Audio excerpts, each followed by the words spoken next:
سحری کھانے کا دل چاہتا ہے نا, اس لیے چاہتا ہے کہ نہیں کھائی تو سارا دن پیٹ کمر سے چپکا رہے گا. اتنے موٹے موٹے الارم لگا کے سوتے ہیں بھائی ایسا نہ ہو, کیونکہ گرمیوں کے روزے چل رہے ہیں. اور بعض دفعہ بعض لوگ تراویح کے بعد کھانا نہیں کھاتے, افطاری میں ہی کھا لیتے ہیں, پھر وہ سحری میں جا کے کھاتے ہیں. اگر سحری میں آنکھ نہیں کھلی گئے.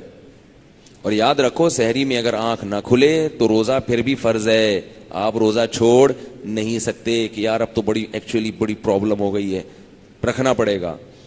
اور کوئی بھی نہیں مرتا, بھوک کا کوئی نقصان نہیں ہے. جو ڈاکٹر حکیم کہے نا بھوکا رہنے سے نقصان ہوتا ہے, اس کو میرے پاس لاؤ. بھوکا رہنے کا صحت کو کوئی نقصان نہیں ہے, فائدے ہی فائدے ہیں. آپ کا جگر بہت اچھا ہو جاتا ہے, کام کرنے کے لائق ہو جاتا ہے. بھوکا رہنے کا ایک نقصان ہے, وقتی کمزوری. وقتی سمجھتے ہیں, ٹیمپریری کہتے ہیں نا وقتی کو. بعض دفعہ کوئی لفظ میں الٹا بھی کہہ دیتا ہوں. تو وقتی کمزوری, ویکنیس, تھوڑے سا مرجھایا ہوتا ہے آدمی. تو وہ وقتی کمزوری کتنی ہی لمبی ہو جائے, 2 نوالے کھاؤ گے وہ چند سیکنڈ کے اندر وہ ختم.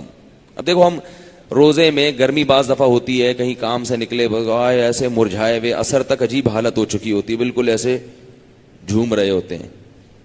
افطاری کے وقت آپ نے کیا ایک پکوڑا رکھا, ایک آدھ گلاس شربت کا یا پانی کا پیا, ایک دم کمر سیدھی ہوتی ہے کہ نہیں ہوتی, ایک دم فٹ فاٹ. مغرب میں کیسے اچھلتے ہوئے پریڈ کرتے ہوئے آ رہے ہوتے ہیں, نماز بھاگے ہوئے آ رہے ہوتے.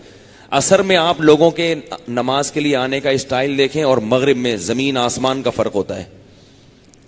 تو یہ 2 نوالے آگ لگا دیتے ہیں جسم میں جا کے.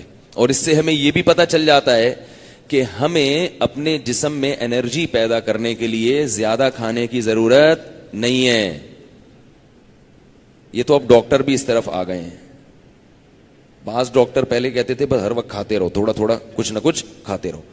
اب ان کی بھی یہ رپورٹ ہے کہ ہمیں اتنی کیلوریز کی ضرورت نہیں ہوتی جتنی ہم کھا رہے ہیں.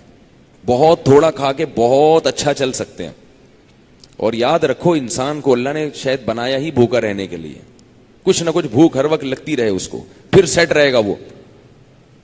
تو یہ روزے سے عادت ڈالو کم کھانے کی,